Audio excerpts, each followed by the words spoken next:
हर हर महादेव। शिव के भक्तों, आपके लिए एक मैं छोटी सी कथा लेके आया हूँ। कामदहन।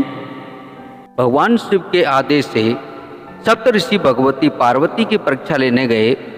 उन्होंने पार्वती जी से पूछा, देवी यह कठोर तप तुम किसके लिए कर रही हो? पार्वती जी ने उत्तर दिया, ऋषियों, मेरे तप का उद्देश्य सदाशिव को पति रूप में प्राप्त करना है।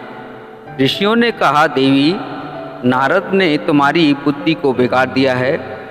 तुम ऐसे पति के लिए तप कर रही हो जो उदासीन, अमंगल वेश वाला, गुणहीन तथा शरीर पर सांपों की माला धारण करने वाला है। हमने तुम्हारे लिए उपयुक्त वर का चयन किया है। वह अत्यंत सुंदर, सर्वगुण संपन्न तथा वैकुंठाधिपति है। पार्वती बोली, ऋषियों, मेरा शरीर पर्वत से उत्पन्न हुआ है, इसलिए शरीर भले ही छूट जाए, हट नहीं छूट सकता। मेरा इसी जन्म में ही नहीं अपितु करोड़ों जन्मों के लिए यही हट है कि या तो मैं भगवान शिव से विवाह करूंगी या फिर कुंवारी ही रहूंगी। ऋषियों ने भगवती पार्वती को जगदम्बा जानकर प्रणाम किया तथा महेश्वर शिव को सब समाचार बताया, जिसे सुनकर महादेव परम प्रसन्न हुए। तदंतर शिव जी समाधिस्थ हो गए। उसी समय तारक नामक एक दुर्दांत असुर हुआ। उसने अपने अथाह बल एवं प्रचंड तेज से समस्त लोक और लोकपालों को जीत लिया। देवता लोग पराजित होकर दर दर भटकने लगे। तारकासुर को वरदान प्राप्त था कि भगवान शंकर के वीर से उत्पन्न पुत्र के द्वारा ही उसकी मृत्यु होगी। देवगण अपनी समस्या लेकर ब्रह्मा जी के पास पहुँचे और उनसे अपना दुख बताया। ब्रह्मा जी ने कहा कि तुम लोग किसी तरह प्रयत्न करके कामदेव को भगवान शिव के पास भेजो, जो उनके मन में क्षोभ उत्पन्न करके उन्हें समाधि से विचलित करे। सती जी, जिन्होंने दक्ष यज्ञ में देह त्याग किया था, अब पार्वती के रूप में जन्म ले चुकी हैं। उन्होंने शिव जी को पति बनाने के लिए कठोर तप किया है।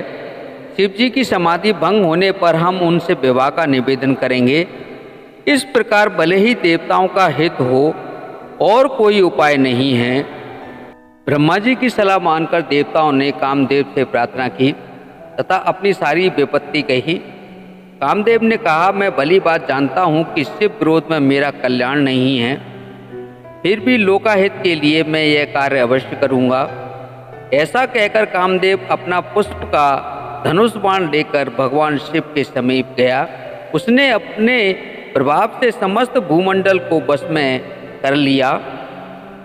जगत में जितने स्त्री पुरुष थे, वे सब अपनी अपनी मर्यादा छोड़कर काम के प्रभाव में आ गए। सबके हृदय में काम की इच्छा जागृत हो गई।